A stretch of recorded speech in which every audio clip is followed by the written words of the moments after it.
A couple of questions. The old plan had an AC zone and an RC zone. The new plan only has an RC zone. Is there any significance in not having an AC zone? I mean, was there just a decision made to merge the two into an RC? And does that make any difference in terms of how the plan is perceived? That's a good question as far as how it's perceived. You know, one of the long-standing issues that we've had as planners is that historically the comprehensive plan has recognized a rural conservation and agriculture conservation zone. But when you lift that and look at what is under it, the zoning is the same, the land uses are the same, the allowable uses are the same, essentially.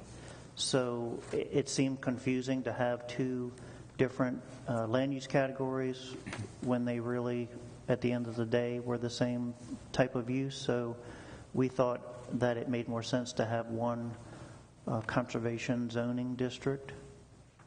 Whether or not losing that agricultural conservation nomenclature has any impact, I'm not sure. But it's going to require major revisions in the zoning ordinance and other plans and ordinances. Yes. There's reference made in the old plan to AC. Right? Yes. So, and also along those lines, when you have a zoning that allows 1 unit per 3 acres, what is the intent of that development pattern? 1 unit per 3 acres is really what we're saying in the plan is that, yes, you can have agriculture, but the predominant intent of that land use is rural residential, 1 unit per 3 acres.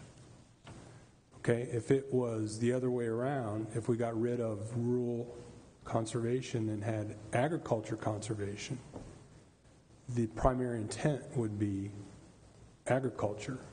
And what would you need as a minimum density to promote agriculture? It would have to be something, in our minds, lower than 1 unit per 3 acres to be the predominant intent of that land use.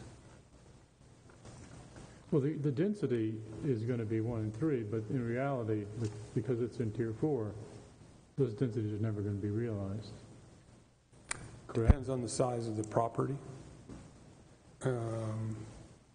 For instance, but I mean, major farms and major forest areas that are within one parcel. Our consultant is looking at that and should provide us some information on that in the near future. Right. So your point is it's